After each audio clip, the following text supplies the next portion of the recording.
Hi, I'm Grady Collane in the CapeCod.com News Center. I'm joined today by two special guests. So we're going to talk more about potential ways to solve the Cape's wastewater issues. Do you mind just introducing yourselves for our listeners? Hi, my name is Earle Barnhart. I live in Falmouth, and I'm involved with the urine diversion promotion and education in Falmouth. I'm Hilda Maingay, also live in Falmouth, and we both are part of the Green Center Board of Directors. And right now our focus is on wastewater issues and solving it in a different way than it traditionally has been.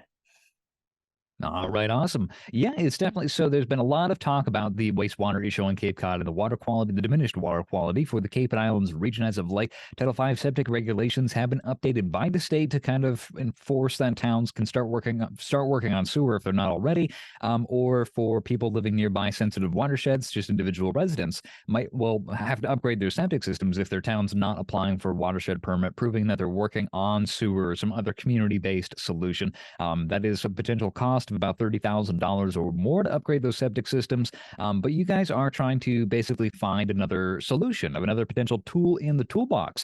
Do you mind talking a little bit more about what, for people who aren't familiar, what urine diversion is? Yes, it's considered that nitrogen coming out of people's homes through their septic tanks into the ground is the problem with pollution of the freshwater ponds and the waterways on the Cape and the estuaries and ultimately the oceans. And in our research, we've been looking at alternatives to building sewers and alternatives to expensive IA septic systems. And what we've focused on is the fact that most of the nitrogen that's coming out of people's homes in their wastewater, most of the nitrogen causing the problem is in the urine from the people. And 80% of the nitrogen from household is in the urine of the residents, but it's only 1% of the volume of the wastewater. So it turns out to be very efficient to try to just manage that 1% of the volume, because you would solve 80% of the problem. Now, do you mind talking a little bit more about how this would mechanically work, essentially? Is the proposal that, like, there just be a separate unit in the bathroom for one business or another, or how does that work? And then where would it be treated, essentially, once that's separated out? Yeah, there are many different ways that you can divert the urine.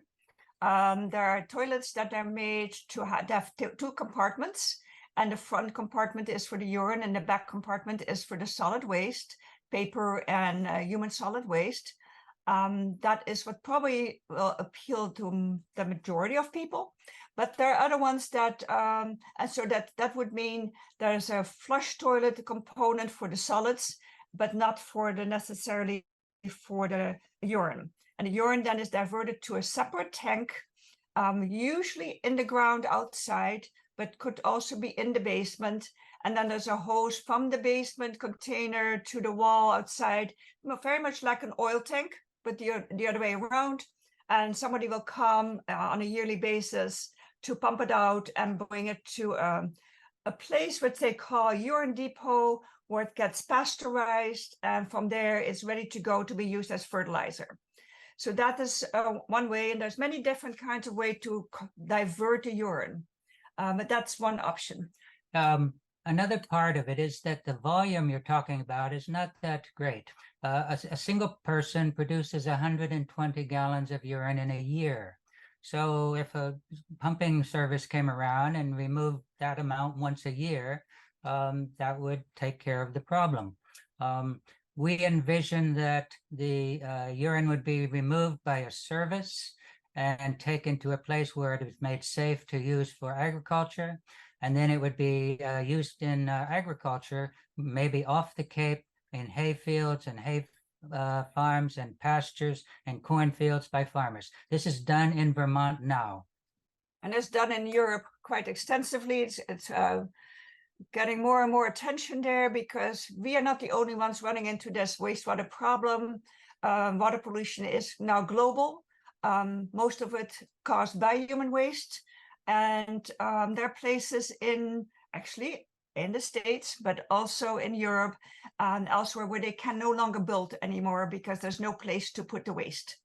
So even in Holland, where it is 98% is on sewers, they had a moratorium of about 700,000 homes because there was no place to put the waste. And people think that sewer plants clean our wastewater, but it doesn't clean the wastewater. It only removes part of the nitrogen, and everything else goes somewhere. And most of that goes in effluent back into the groundwater or into a river. Many places it's a river and then eventually to the ocean. And then the rest goes into sludge to an incinerator in our case, or it could go to agricultural land if it's approved. But that's getting harder too because of PFAS. So that's more and more becomes incinerated, which means it becomes toxic waste, and then it gets dumped on a toxic waste dump. So our sewer plants do not clean. They remove nitrogen only, and only part of it. Mm-hmm. Now, so you guys are, I believe, the petitioners of an article for, I believe it was Falmouth, to actually try and do a demo of this technology in the town. I believe $80,000 were approved by town voters at town meeting last year. Do you mind talking a little bit more about that test? Is it a test or more of a demonstration? Is it meant to develop kind of some of these units that we've already discussed? Can you elaborate more on that for our listeners? Yes, we would like the town of Falmouth to do a pilot project and test urine diversion as a method of managing the nitrogen, and try out different fixtures that are urine diverting fixtures in people's homes to see which ones people would be willing to use, which ones would be most efficient, how much it would cost to install these things in a house, measure all of the nitrogen removed, measure the costs, measure the water savings, which there would be some, and then provide that information to the Massachusetts DEP and request that towns be able to do urine diversion as part of their watershed management plans. Currently, the only thing the town is allowed to use by Mass DEP are sewers and IA septic systems. Sewers cost $100,000 per property to hook up or to make.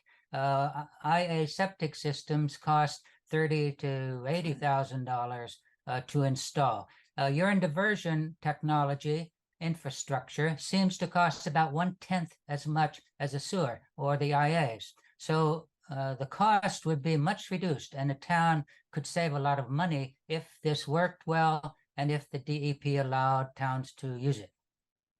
It will also then help with the fertilizer problem, because right now the Cape and of course everywhere else, we import a lot of synthetic fertilizers, and they're made with natural gas. So that's a big carbon footprint. And then we make food from that in the agriculture systems. We eat the food and then we excrete all but 2% of it in our waste. And all those nutrients can then have to be processed somewhere because they become, quote, waste because they're in the wrong place. But they should all go back to agriculture. So if we can capture these, all these nutrients, nitrogen, phosphorus, potassium, calcium, iron, all those nutrients, if we can collect them again, then we don't have to make them with natural gas, which is nitrogen, or mine them, because all the other minerals are mined and they're non-renewable resources. And right now, they're expensive to mine, high carbon footprint, but then it's even more expensive to waste them and pollute other water with it. So there are many, many reasons that beyond just water pollution directly, why this is critical for our future reliability of a food system. If a person wanted to do urine diversion in their home, there are about a dozen kinds of urine diverting fixtures that might be used. The very simplest ones are portable unisex urinals that can be in a house and moved around and used to collect the urine. There are flush toilets that are made that are ceramic, white, looks exactly like your normal toilet, but it's urine diverting, and people could use those instead of the toilet they now use. There are composting toilets that are urine diverting. There are incinerating toilets. The goal here is to keep the nitrogen out of the ground, not necessarily to collect the urine. So there are incinerating toilets which incinerate all the human waste, burn it up. The nitrogen goes off into the air, but none of it goes into the ground. And that would be also an option for urine diversion in a home. But then when it burns the human waste, all the minerals stay. That becomes ashes. The only mineral that gets gassed off, basically burnt up, is nitrogen. So we lose the nitrogen for agricultural purposes, but we at least keep it out of the ground. And what they have done for incinerating toilets, they have another toilet that's only urine, a urine toilet. And that way we could collect the urine for agricultural purposes and keep the nitrogen, where right now we think nitrogen is bad, but actually nitrogen is what we need. So that way the burning of the cost of the burning is mostly the cost of burning the liquid in urine. So if you can divert the urine by another toilet or another means, then the incinerating toilet would be used only 1/6 of the time per day, would be much less expensive to burn it, and you keep all the urine for fertilizer later. Mm-hmm. So we would like Falmouth and other places to test these things out and measure them and see how much they cost and see how it goes. We have done a small project. We had 42 households collect urine for 2 months in one of these little portable unisex urinals. They're called cubies, and they cost $80. So everybody bought an $80 cubie. They bought a 55-gallon drum for $25 to store their urine and collected as much as they were willing to. In 2 months. And we didn't tell them how to do it or when to do it, if they were on vacation or if they had to work. That's how normal life is. And so we are now at the end of getting all the data from that. MassTech, the Massachusetts Alternative Technology Septic System Center, is doing all the testing. And we have found out the interim report was quite amazing. People were able to report about 80% of their urine was diverted. And the amount of nitrogen and phosphorus that we collected was humongous, actually. Mm-hmm. And if we extrapolate that over a year, it sounds weird, but this $80 little cubie could solve all our problems. Now, it's not something that we would propose on a big scale, but it gives people an idea how simple it could be to solve our problem just for the wastewater pollution issue. The other promising fixture that we're looking at is a urinal for men that is recessed into the wall of the bathroom, and men would use it, and 50% of the urine from the population would be diverted. Men are used to using urinals, and everywhere they go, in the schools, in the stores, in sports centers, in offices, everywhere except the home. There are not commonly used urinals in private homes, but there is a in-wall urinal design that has a little door. It opens, you use it, you close the door, the urine goes out a tube into a buried tank outside. The user does nothing. Someone pumps it up and takes it away every year. It'd be extremely easy to retrofit into homes. We would like a town or the Cape to use these extensively as the absolute fastest, cheapest way to divert 50% of all the nitrogen that's going into the ground now. Yeah, and the nice thing about it that it can be done really quickly, where wastewater treatment plants and all the other ones are much slower. They have to be engineered and all that. And what never gets discussed is the longer we wait by reducing the amount of nitrogen and phosphorus going into our water, the worse our ecosystem gets. So the amount that we can divert now, it's better to divert half of it immediately than all of it in 20 years. Because by that time, the ecosystem might be so degraded that we'll never get it back. Another issue with the speed of it is that our climate is changing so rapidly now, and the ocean rise is so rapid that a lot of these estuaries that we are now think that we have to fix, all the data from those estuaries are 20 years old. Well, by the time they get around to it, these data have no value anymore because we get floods. And all the water from the ocean is coming into the estuary, and all the ecology and the chemistry of the estuaries has totally changed. But the data that we get from SDP that we have to follow are behind. So the sooner we can do something to get it out and fix it with the least amount of cost, the better we off went with all this climate change. If we start doing $1 billion of sewers and then we find out that they don't do any good because the estuaries will be flooded and the whole geography is changed, then it's a lot of money wasted. But if we can do something now for very little money and get the fertilizer and save water and not spend so much money, then I think we are doing a lot more good in the long run than waiting for spending billions and billions of dollars. Mm-hmm. Now, as well, you mentioned that the part of this would be like a tank similar to an oil tank out in the front, buried under the earth or wherever stored on the property, and that there would be someone who would come and pump this tank similar to old style septic tanks before.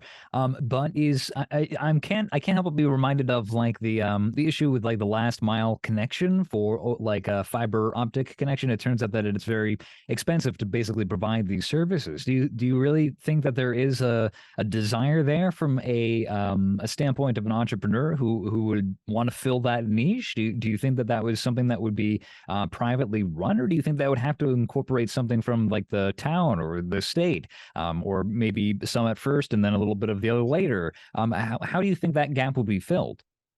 There are people in Falmouth who are contractors who build homes who would like to start a business of installing the urine diverting fixtures in the house, connecting them to the tanks in the ground outside, install the tanks, and make that a service. And the town could ask residents to hire these services to install these things. It would probably be done by private companies, just like now put in septic systems. There are companies that are licensed to remove liquid from sewer tanks now. It would be exactly the same thing, except it would be specialized. Yeah, the same people can do it already. They can do it tomorrow. They just have to have a designated tank on a truck that is only for urine, because you do not want to mix it with the human waste pathogens. So then it's only for urine, and then it gets to the pasteurizing a urine depot where it gets made ready for agriculture. So there would be a small investment of another tank on a truck, but the same pumping, everything is the same. There is a group of people in a nonprofit in Vermont, Brattleboro, Vermont, called the Rich Earth Institute. And for the last 10 years, they've been researching these ideas and inventing equipment and infrastructure to do it. And they've invented a pasteurizer which heats urine for 90 seconds to 176 degrees, and it kills all pathogens and all viruses. And it becomes safe to use as fertilizer for any purpose without restrictions. So we propose that be done, and that then the urine be used probably in agriculture. And it costs about 1 penny per gallon to pasteurize.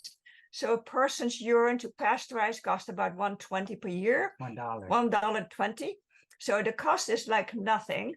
And then we figured if it had to go off Cape, similar to sludge, right now Falmouth is trucking all the sludge for 70 miles. So we calculated, what if we had to bring it 70 miles away from Falmouth, the same amount? It would cost about $17 per person's urine per year. So the cost is very little. That doesn't include the savings on water, which is about 4,000 gallons per person per year for urine, but that if you don't need to flush. And it doesn't include any money that the farmer might be willing to pay for their fertilizer. So the infrastructure is extremely simple. It's a truck and a tank and a pump. All right. On pasteurizer. One pasteurizer as well. That's very interesting. Do you think that as well we're going to reach a point where is this part of an ongoing trend you're seeing in a variety of different industries and spaces of trying to reduce but also reuse in a bit more of extreme degrees, and you think people might be familiar with? Do you? Well, I hate to say it, but it is certainly an interesting topic. For some, it can be a little bit squicky, a little gross to think about, but it is a task of reusing bodily fluids like that. Have you kind of had to overcome some emotional responses like that by people who are just thinking like, oh, that sounds gross at first? Do you think that it's been an okay time trying to convince people of the merits? Well, in our experience, as soon as we introduced people to the idea of these personal cubies on a home scale, people who saw them understood it quickly and bought them.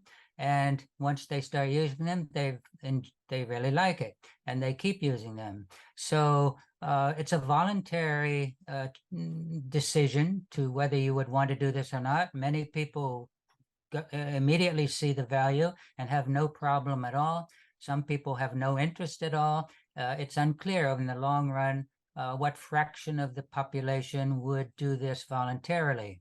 But in other countries, it's being picked up very rapidly. Europe is 20 years ahead of America in doing this. The country most advanced is France. France now has companies that collect urine on a huge scale commercially. They make it safe to use for fertilizer, and they sell it to agriculture in France.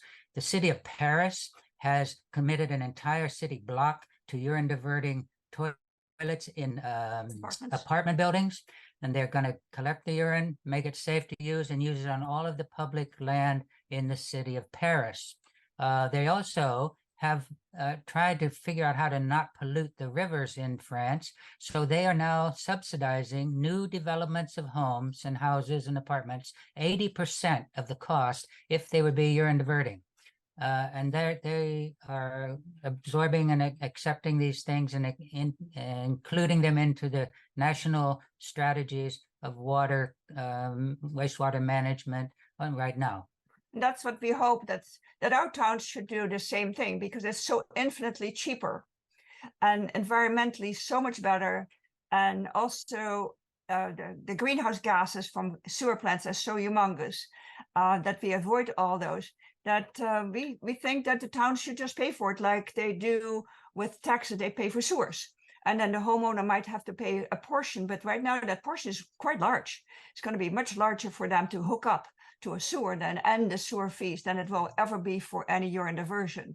So yeah, I think it would benefit the towns to actually invest in it if they were allowed to. And so we have to prove to Mass DEP that this is a strategy that is worth giving credit to, and to what degree that is to be determined by this project.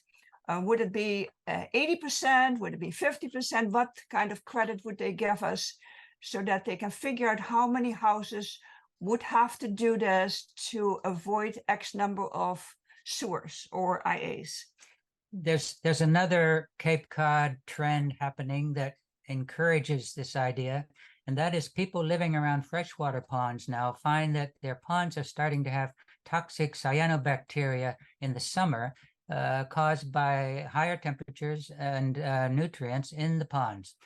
And this is a serious problem for them. Their property values are going down because it's unpleasant and to live next to a toxic pond.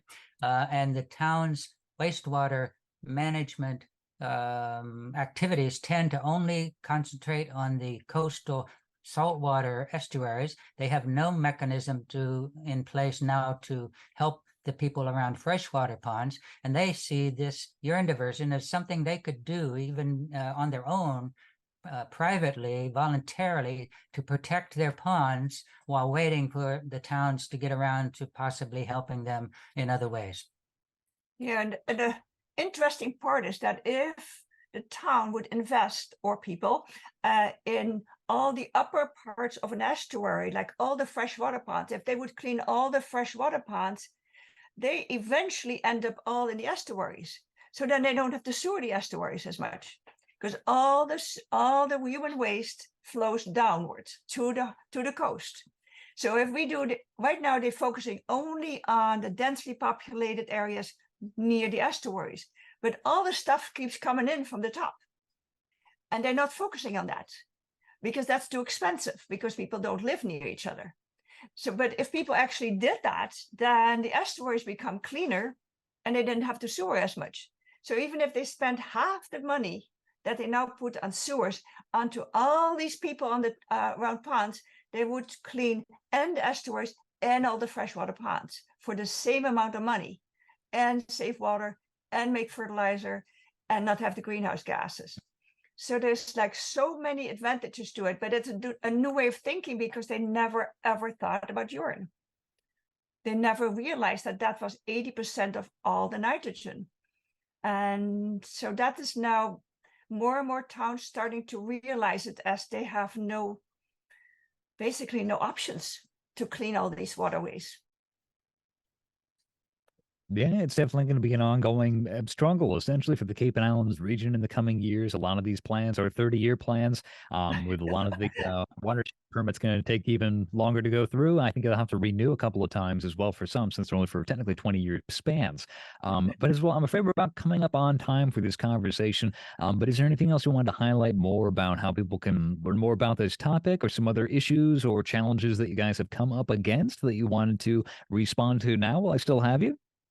Yes, in the town of Falmouth, we're now collecting names of people who are interested in learning more about this, whether or not they might want to do it, learn what it would involve, what they would have to do, and they would eventually have a series of public meetings and explain it all to people.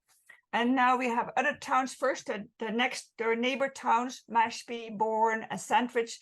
There were activist citizens that are part of our program that started to be so interested in it after they did it for 2 months, said, we want to do this in our town as well. And then as of the last couple of weeks, we got Eastham, people in Eastham and Wellfleet and Harwich and Orleans, all getting interested in this particular way of solving their wastewater problems. So I think if the whole Cape could get together, there's more likelihood that we get the data quicker and that we get funding, better funding for a big project like this. It is very interesting. Do you see various organizations or businesses that might want to be involved in this process? Have you had partners kind of reach out and want to say, we want to set one up in our retail space or something like that, or any other organizations you've reached out to or would be interested in working with? Well, the Falmouth pilot project, we hope there would be some public businesses involved, as well as residences, because there are many on the Cape that are part of the wastewater problem. So on a commercial scale, we think businesses might get involved that way. I think there might be funding for setting up new businesses on the Cape, because the Cape is a region where they're trying to incentivize new businesses, small businesses, and this would fit perfect because you don't need a big engineering degree. It's very easy to set it up.